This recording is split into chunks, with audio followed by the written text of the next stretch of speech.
Amaraka, Allah menyuruhmu, fi hadhihi dari di dunia ini, bin nawari, untuk menggunakan nazar. Nazar itu adalah fikir. Fikir dengan akal. Bukan nazar mata. Jadi nazar itu ada dua. Nazar itu ada dua.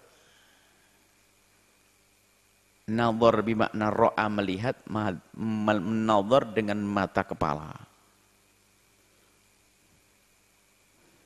Kalau nazar dengan mata kepala ini enggak membuahkan hasil apa-apa. Kelihatan.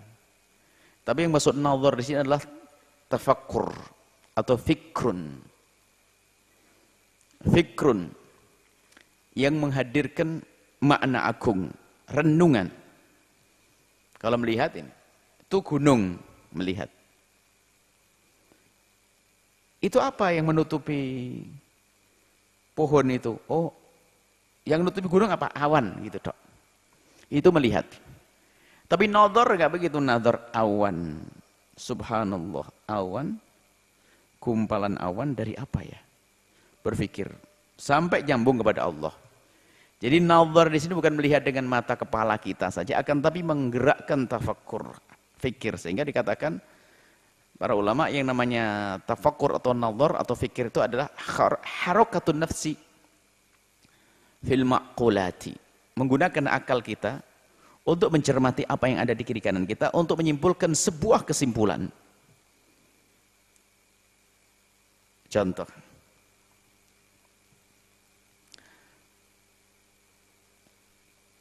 kamu santri sudah janjian dengan ayahmu, belum sekarang, saya belum boleh dikunjungi, bahwasanya janjian di hari Ahad akan kunjung kepadamu. Baik. Amin. Ya amin, insyaallah. Akhirnya kamu tunggu-tunggu. Pas kamu ke kamar mandi, balik lagi keluar, sudah ada mobil ayahmu parkir. Nah, apa kesimpulanmu? Padahal hanya lihat mobilnya. Kesimpulanmu apa? Ayah sudah datang. Itu kamu. Cuman kalau security lihat, oh ada mobil parkirnya salah. Gitu saja kan? Oh paham mobil. Jadi kalau security melihat nazar, melihat dengan mata, ada mobil, tolong dipinggirin. Gitu toh. Tapi kalau kamu punya kesimpulan, karena kamu ada, ya, kamu melihat di balik ini ada makna, yaitu ayahmu datang. Nah itu loh, makanya kalau melihat zahir fisiknya namanya takhayyul khayal. Sehingga dikatakan harakatun nafsi fil mahsusat. Melihat gunung sebagai bentuk menjulangnya itu adalah melihat dengan mata, itu adalah khayal, khayal masuk pada akal khayal. Pikir apa khayal melalui dengan indera mata. Tapi yang dimaksud nazar ini enggak dibalik itu. Di balik pandangan mata ini ada makna. Yang dilihat cuma sandal. Apa artinya? Oh, ustadznya sudah datang. Padahal nggak kelihatan ustadznya. Tapi kalau bagian yang sudah ngatur sandal, oh sandalnya miring, salah Pak. Itu saja. Jadi sini nazar sini yang dikatakan Ibn Athaillah Sakandari. An-nazar menggunakan fikirmu. Allah memerintahmu, afala yangduruna ilal? Yungdur melihat. Apa? Oh, unta. Enggak begitu. Bagaimana kehidupan unta? Dan dia berpikir sama ikafarufiat, bagaimana langit ditinggikan, bagaimana bumi dihamparkan, gunung, semua ini suruh berpikir, bukan melihat. Oh ya, sedang lihat saya, sedang lihat. Oh bukan itu. Amaraka fi hadid dari, Allah memerintahkanmu di dunia ini, di dunia untuk menggerakkan fikir akalmu, akal fikirmu. Fi mukawwanatihi, di ciptaannya Allah. Mukawwanat ciptaan Allah. Mukawwin wallah, yang menciptakan adalah Allah. Tugas kita adalah untuk merenungi itu. Ciptaan-ciptaan Allah ini. Wa sayakshifu laka, Allah nanti akan menyingkap untukmu fi tilkad dari, nanti tilka di sana di akhirat. An kamali dzatihi, yang Allah akan singkap buka tabir sehingga engkau bisa melihat kamali dzatihi, zat Allah yang sempurna. Baik. Nanti nikmat yang paling agung di surga nanti menurut kita keyakinan ahli sunnati wal jamaati adalah melihat Allah subhanahu wa ta'ala. Melihat Allah. Dan jangan pertama tanya tentang melihat Allah, caranya bagaimana. Nanti kalau sudah di surga, engkau akan melihat Allah. Nanti perlu kita bahas sedikit masalah akidah. Cuman gini. Yang pandai melihat mukawwanat bifikri, dengan menggunakan akalnya, maka akan membuahkan satu makna baru. Yaitu semakin kuatnya keyakinan. Semakin orang merenungi mukawwanat, semakin kuat iman. Merenung bukan melihat. Merenung dengan serius. Maka akan semakin kuat keimanannya. Dan semakin kuat keimanannya, dia semakin dekat kepada Allah. Dia semakin mudah melakukan ibadah dan mudah menjauhi kemaksiatan. Buahnya nanti akan dipetik di akhirat, akan melihat Allah. Nah, mukawwanat ini dalam melihatnya, kalau kita sebelumnya, kita harus pandai mensyukur melihat karunia-karunia Allah yang Allah berikan kepada kita. Jadi melihat mukawwanat ini dimulai dari apa yang bersama kita terlebih dahulu. Karunia-karunia Allah berikan kepada kita, ciptaan dari mata kita untuk kita merenungi. Kita bisa melihat dengan mata kita. Yang tidak bisa melihat buta misalnya, ternyata bisa mendengarnya. Dan masih bisa menikmatan kenikmatan yang lain-lainnya. Dengan lidah kita ini bisa merasakan manis dan gurih dan macam-macam. Kemudian angin sepoi-poi bisa menyejukkan kulit kita dan seterusnya. Kita merenungi itu semuanya. Sehingga sampailah seorang hamba ini pada syukur yang sesungguhnya. Tidak bisa kecuali mengucapkan alhamdulillah. Jadi menghadirkan renungan ini penting sekali. Kalau kita bicara tentang ilmu akidah, hendaknya orang melihat semesta ini harus sampai kepada Allah. Dalam teori ilmu akidah, dialog ilmu akidah, yaitu dengan dialognya ilmu kalam adalah dengan menyusut antara muqaddimah sughra, muqaddimah kubra, kemudian keluar natijah, melihat bumi ini berubah-ubah semua yang berubah-ubah adalah hal yang baru, setiap yang baru harus ada yang menciptakannya, maka bumi ada yang menciptakannya, lalu kenal Allah. Akan tapi yang bisa kita jadikan dalil menuju kepada Allah lebih banyak, bukan sekedar kisah, bukan sekedar cerita yang disampaikan oleh ulama ahli akidah tentang mencontohkan bumi ini. Alam, keberadaan alam ini. Semua yang kita bisa saksikan dan rasakan itu bisa kita jadikan sesuatu atau sarana untuk kita melihat Allah Subhanahu wa taala. Sehingga kalangan ahli tasawuf memaknai tadi, kalau teorinya ahli akidah dengan seperti itu, kalau ahli tasawuf berkata beda. Kalau orang sudah sampai makomnya makom musyahadah, ini adalah pertemuan yang lalu, makom musyahadah itu adalah bukan hulul, bukan wahdatul wujud, tapi wahdatul syuhud.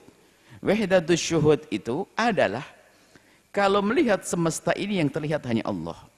Bukan Allah berada dalam semesta, itu hulul yang tidak diperkenankan.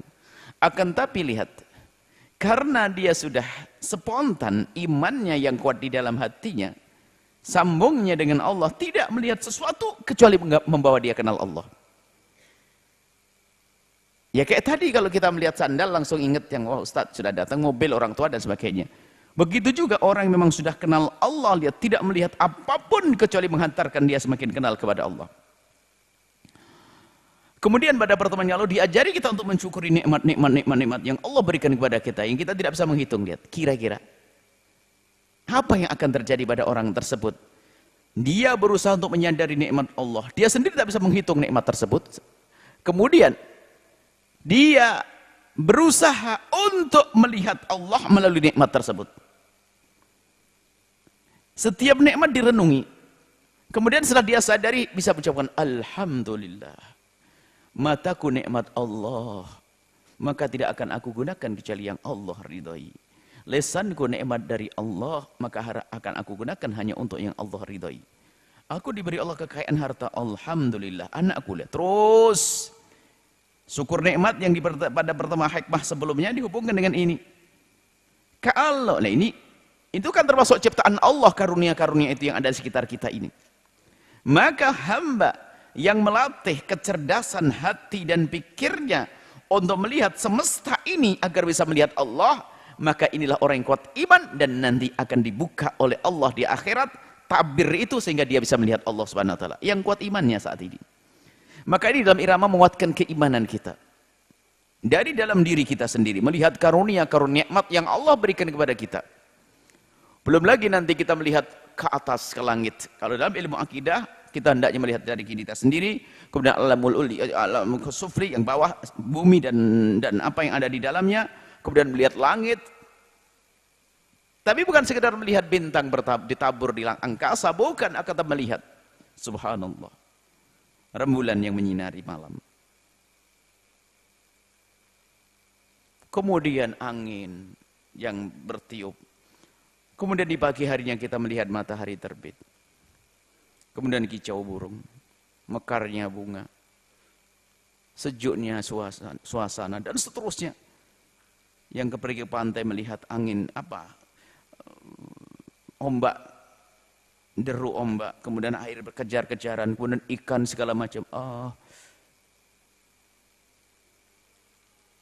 Ini semua akan menjadikan apa? Seorang hamba semakin kenal pada Allah. Maka mukawwanat yang selalu menghadirkan ini, menghadirkan tafakkur di saat melihat semesta, maka dialah yang akan melihat Allah di akhirat. Apa yang terjadi pada orang tersebut? Di saat dikaruniai Allah nikmat, dia bersyukur. Enggak pernah pisah dari Allah, enggak pernah luput, enggak pernah terpisah ingatannya kepada Allah. Maka zikir senantiasa dia. Mustahil orang semacam itu melanggar lalu melakukan kemaksiatan. Maka itu orang makom tinggi, arif billah, yang sudah kenal Allah. Dia bermaksiat kepleset di saat lupa lalai. Tapi enggak ada unsur kesengajaan, karena dia berusaha untuk menjauhi kemaksiatan. Karena dia sudah kenal Allah. Maka Ibn Athaillah Sakandari dengan ini hikmah mengajari kita untuk membiasakan untuk menggunakan tafakkur. Sampai tafakkur kita ini panjang, makanya kami selalu ingatkan tafakkur itu penting banget. Dalam segala urusan kita harus punya tafakkur. Bahkan kalau kita punya ibadah dalam semalam itu misalnya bangun malam itu kita punya waktu 1 jam, maka gunakan 20 menit untuk melakukan ibadah seperti orang lain melakukan ibadah. 20 menit adalah untuk mentafakuri, merenung, melihat diri kita, dosa kita, kebaikan kita, sudahkah kita lakukan dengan benar. Kemudian kesalahan kita kepada Allah kita renungi, lalu mohon ampun kepada Allah. Kemudian kesalahan dengan orang tua, perilaku kita dengan pasangan, kemudian dengan anak, anakku ada di mana, sekolah di mana, katanya katanya merindukan surga untuk anaknya, tapi kenapa sekolahnya di situ, kenapa berkumpulan di situ, terus sampai kesalahan dengan sesamanya dia sadari, kenapa aku membenci dia, kenapa aku mendengki dia, kenapa aku mendendam dia. Tafakkur ini perlu. Maka jangan sampai kita lupa, nggak punya waktu tafakkur, nggak boleh. Kadang kelihatannya yang bengong saja di meja direksinya atau di musolanya, kelihatannya nggak zikir, lidahnya tidak bergerak, tapi dia lihat, tapi dia mentafakuri dosanya, tiba-tiba menetes air mata. Karena dia ingat dosanya kepada Allah. Dia ingat kesalahan-kesalahannya. Dan jadikanlah seperti itu hidup kita itu. Jangan lupa dengan tafakkur. Sampai dikatakan oleh Qadiyat, tafakkur sa'ati khairun min ibadatis sanati. Kalau orang mampu bertafakkur sesaat, itu lebih bagus daripada ibadah 1 tahun. Kenapa? Ibadah 1 tahun tanpa tafakkur bisa saja tidak diterima oleh Allah. Karena banyak riak, banyak dosa. Tapi dengan tafakkur sesaat menghidupkan ibadah 1 tahun. Ini. Nah, ini menggunakan akal kita untuk merenungi sampai menyuburkan hati kita dengan keimanan. Dari akal, setelah itu keyakinan. Kemudian setelah orang itu bisa melihat semesta ini, dikatakan unduru fi khalqillahi wa la tanduru fillahi. Enggak boleh kita melihat Allah. Apa tafakkaru fi khalqillahi wa la tatafakkaru fillahi. Kita diperintahkan untuk mentafakuri tentang ciptaan Allah. Tidak diperkenankan kita untuk mentafakuri tentang zat Allah, sebab tidak ada yang bisa tahu zat Allah secara sesungguhnya. Tapi kita kalau ingin kenal Allah, kenali sifat-sifatnya. Kita mengenali sifat-sifat Allah. Mengenali Allah dengan mengenali sifat-sifatnya. Zat Allah nggak akan mampu kita. Sayyidina Musa alaihissalam ingin melihat, melihat Allah. Cuman kisah minta melihat itu dari apa? Jadi begini loh ya. Kalau suatu ketika ada orang memberikan hadiah kepadamu. Orang. Hadiah pertama bagus. Mungkin kamu tidak terlalu pengen tahu siapa yang ngasih. Bagus. Besok lagi ngasih hadiah lagi lebih bagus lagi. Dan kamu cocok aja. Kenapa semua keinginanku kok dikasih ini siapa? Akhirnya penasaran. Hadiah kesekian kalinya. Setiap kamu punya hajat, pengen sesuatu dikirim. Saya pengen makan ini. Ada orang dikirim. Siapa yang kirim? Dia. Dia lagi. Akhirnya penasaran. Siapa sih orangnya? Kan begitu. Coba. Siapa sih orang yang ngirim terus setiap saya pengen kok pas banget nih. Saya kemarin pengen rujak ulek dikirim rujak ulek. Rujak ulek ini. Saya pengen roti ini dikirim. Baju saya sudah robek, saya pengen beli baju dikirim. Siapa dia itu? Penasaran atau tidak? Penasaran kan? Pengen tahu. Begitu juga Nabi Musa alaihissalam begitu. Tentang dia sudah sangat kenal dengan keagungan Allah, maka arini andurilah. Ya Allah, aku akan melihatmu ya Allah. Ingin melihatmu. Begitulah semestinya kita ini kalau sudah diberi oleh Allah nikmat-nikmat, hendaknya kita rindu ya Allah. Aku ingin melihatmu ya Allah. Karena engkau telah memberikan nikmat pandanganku, nikmat rasa di lidah, nikmat ya Allah. Nah ini, makanya tafakkur yang diajarkan atau dilaksanakan tadi untuk membuahkan kerinduan untuk melihat Allah. Kerinduan melihat Allah, bertemu dengan Allah dengan ridhonya. Maka kalau kita benar, rindu yang kita tanamkan, rindu yang kita bangun saat ini kepada Allah, ditandai dengan ibadah, menjauhi kemaksiatan, maka nanti akan melihat Allah dengan sesungguhnya nanti di akhirat. Dan itu adalah kenikmatan yang sangat luar biasa. Tidak ada kenikmatan lebih daripada melihat Allah. Menurut kita ahli sunnati wal jamaati, kaum Mu'tazilah mengatakan tidak bisa Allah dilihat. Karena mereka menyamakan rumus undang-undang hidup di akhirat sama dengan undang-undang di dunia. Oh enggak, beda. Aturannya wallah alam kayak apa. Nanti baru masuk surga. Baru tahu kita. Baik kenikmatannya enggak bisa. Disamakan dengan di dunia enggak bisa. Termasuk hukumannya. Bahkan kalau kita mendengar urusan di neraka, siksanya sangat pedih. Jadi ada orang dibakar di neraka dengan panas, bahkan percikan api neraka kalau jatuh di bumi akan hangus ini bumi. Itu buat bakar orang di neraka. Coba kalau kita rumus di dunia ini, apa omongan kita? Orang dibakar hangus kan selesai. Kan gitu. Coba orang di dunia dibakar hangus. Enggak, semuanya dirubah oleh Allah dengan kekuatannya. Kekuatan dia. Sehingga dibakar enggak hangus, tapi tinggal ngerasain sakit tok. Begitu juga kekuatan kita merasakan kenikmatan. Kekuatan kita untuk melihat. Kalau kita melihat ada batas. Setelah itu sudah enggak kelihatan lagi. Jadi rumusnya sudah beda kehidupan di dunia dengan di alam barzah, dengan di akhirat. Sampai digambarkan bagaimana gambaran hidup di dunia dibanding di alam barzah. Hidup di dunia dibanding dengan alam barzah itu, dunia itu luas. Perbandingan dunia dengan alam barzah nanti dengan alam akhirat itu seperti ini. Seperti perbandingan dunia dengan alam rahim ibundamu. Segede apa alam rahim? Segitu. Setelah masuk di dunia, gede kaget dunia. Sama di saat nanti dari alam dunia ini masuk alam barzah, lebih gede lagi. Dari alam barzah keluar di alam akhirat, lebih gede lagi.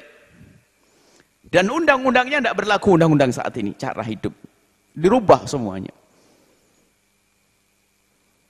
Kecantikannya juga berubah, kegantengannya berubah, semuanya berubah dengan undang-undang baru di sana. Hanya Allah yang tahu.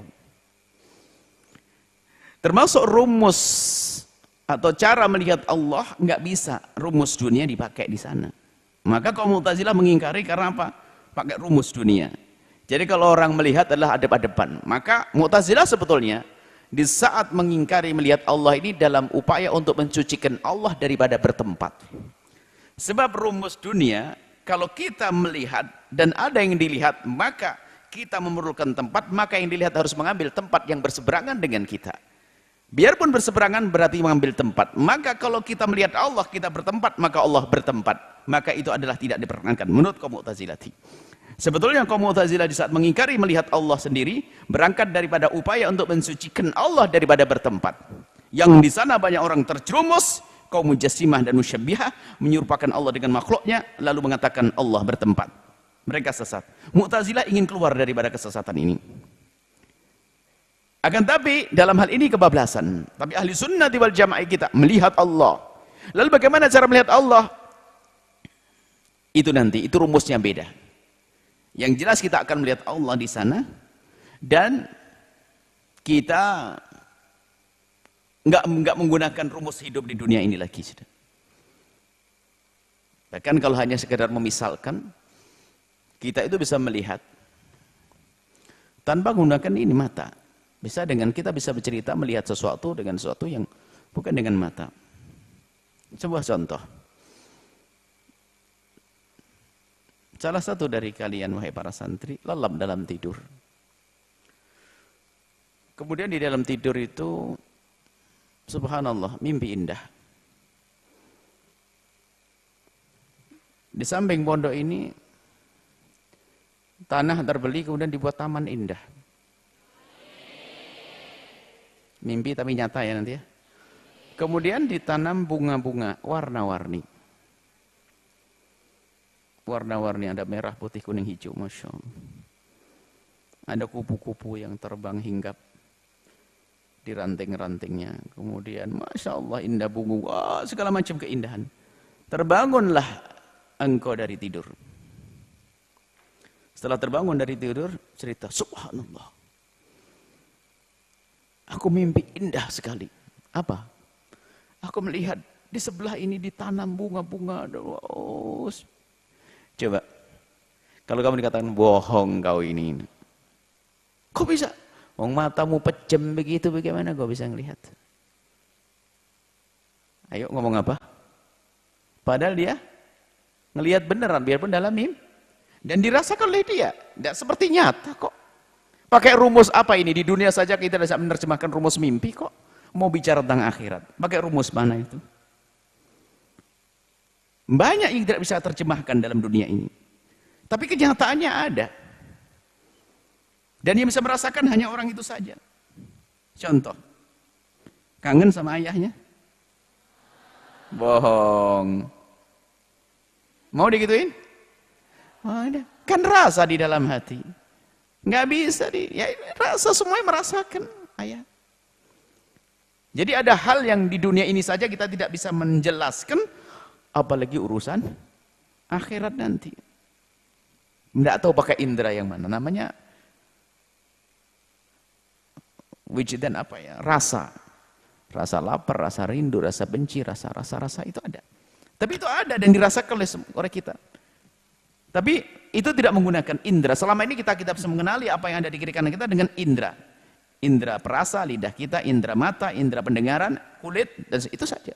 Padahal di sana ada banyak hal yang bisa dan kita meyakini bukan dengan indera itu. Lapar, rindu, dan sebagainya itu ada.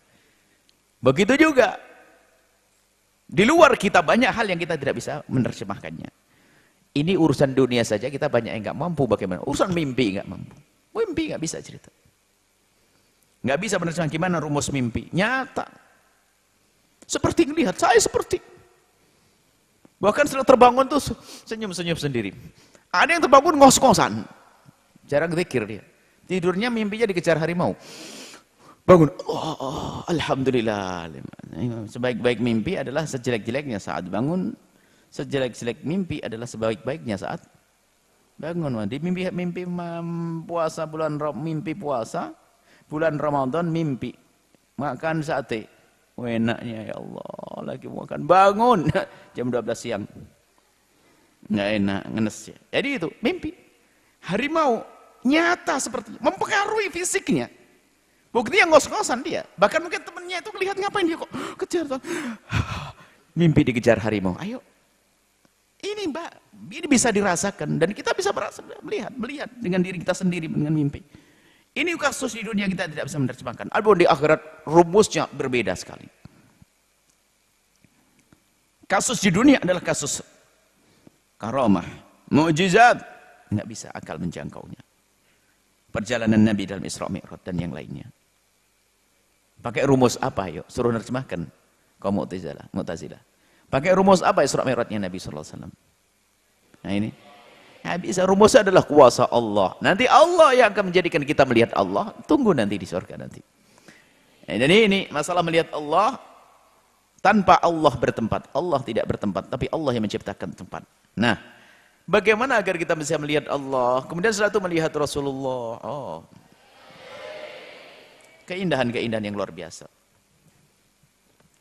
Kuncinya saat ini melihat semesta. Semesta itu bukan saja bintang, rembulan, dan matahari, bukan. Semesta termasuk dirimu sendiri, tapi dengan penglihatannya orang yang arif billah. Pandangannya orang yang sambung kepada Allah. Inilah, maka ini orang maqam, namanya maqam muraqabah. Jadi tidak melihat sesuatu kecuali yang diingat adalah Allah, Allah, Allah, Allah. Tidak melihat sesuatu kecuali mengingatkan kepada Allah. Nah kalau orang semacam ini ya tempatnya di sorga dong, karena orang istimewa ini. Nah inilah, karena Ilmi bin Athaillah dalam kitab hikamnya ini sebenarnya menghantarkan para perindu-perindu kemuliaan, salik di tariqil akhirati, orang yang menuju jalan Allah ini agar sampai. Nah, jangan cara ini diantaranya.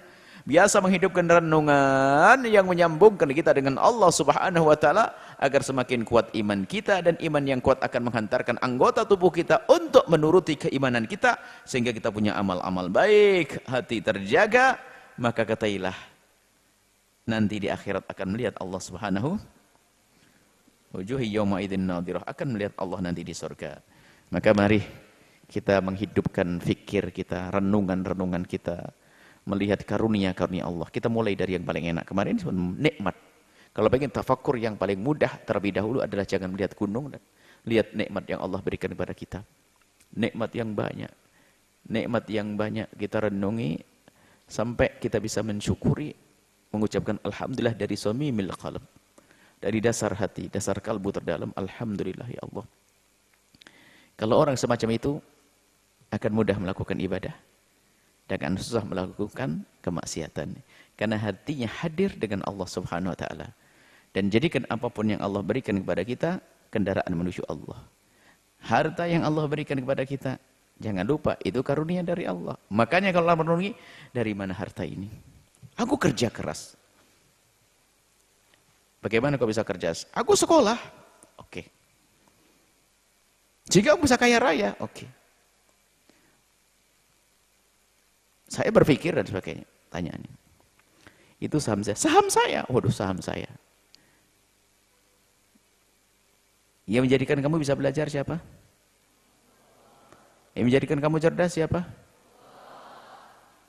Yang kemudian yang menjadikan kamu bisa milih cara bisnis yang terbaik siapa? Terus sahammu mana?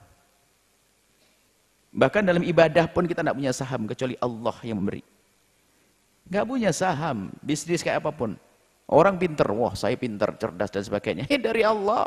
Kalau ingin cabut diplesetkan, kepleset di kamar mandi, gegar otak, hilanglah semuanya. Kekayaan yang melimpah hancur dalam sehari bisa Allah hancurkan. Makanya kalau orang nggak pernah tafakur ya begitu, sombong dengan kekayaannya, lupa kepada Allah, bahkan semua yang Allah berikan malah menjadikan mereka terlena, kekayaan menjadikan terlena, jabatan jadi terlena. Lihat, dia nggak bisa melihat Allah di surga nanti. Tapi kalau orang diberi jabatan langsung seperti Sayyidina Umar bin Abdul Aziz, Allah. Dia diberi oleh Allah amanat besar khilafah, Khalifah Umar bin Abdul Aziz. Di hari dinobatkan sebagai khalifah, dia memandang itu. Itu sebetulnya pemberian dari Allah. Yang menyebut karunia-karunia. Amanat-amanat. Cuman Sayyidina Umar bin Abdul Aziz orang yang nadornya hidup. Renungannya hidup. Setelah mendapatkan amanat khilafah, malam itu dibuat semua keluarganya menangis. Sedih, berduka karena apa? Ini musibah, mendapatkan beban. Maka wahai anakku, saudaraku semuanya, tolong saya untuk menjalankan amanat. Nangis, bukan berpesta. Hari ini kan pesta, dapat jadi bupati, pesta. Dipilih jadi gubernur, pesta. Syukuran. Umar bin Abdul Aziz tidak, renungannya hidup. Ini bahaya ini. Kalau saya nggak benar, neraka ini amanat.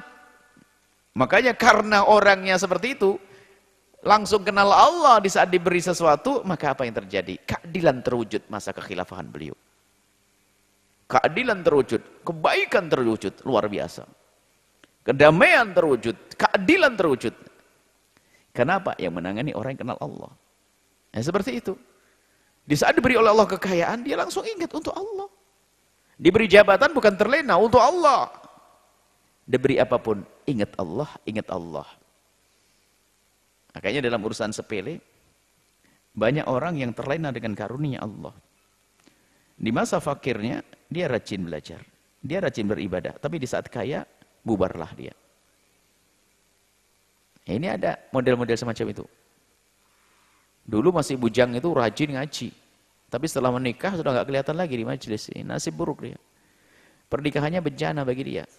Maka mestinya mendapat karunia semakin semangat dong. Alhamdulillah ya Allah. Dulu aku rajin ngaji waktu aku masih jomblo sendirian ya Allah. Sekarang aku sudah menikah punya pasangan ya Allah. Aku berjanji akan lebih rajin lagi ya Allah. Dulu kalau aku cari mau berangkat kan masih cari kawan, panggil-panggil sana sini, calling sana sini. Kalau nggak berangkat saya nggak jadi berangkat. Sekarang kawanku adalah pasanganku sendiri. Allah. Jadi syukuri terus nikmat Allah. Termasuk orang yang tidak bisa, ya Allah, aku telah kau beri sesuatu yang orang tidak kau beri ya Allah. Kenikmatan-kenikmatan. Mulai dari orang tidak bisa minum teh, aku bisa minum teh. Jadi teh itu sendiri dijadikan bahan untuk sambung kepada Allah. Sehingga yang punya anak, ya Allah ini karunia darimu akan aku jaga. Orang belum punya anak. Yang gak punya anak masih punya yang lainnya. Aku punya pasangan, punya suami, ada orang belum bisa menikah. Yang belum menikah terus melihat nikmat. Sebagai nikmat karunia dari Allah, maka kesadaran akan nikmat inilah yang menjadikan iman semakin kuat. Iman semakin kuat, semakin dekat kepada Allah. Yang dekat kepada Allah, nanti Allah akan buka tabir sehingga di surga nanti bisa melihat Allah Subhanahu wa ta'ala.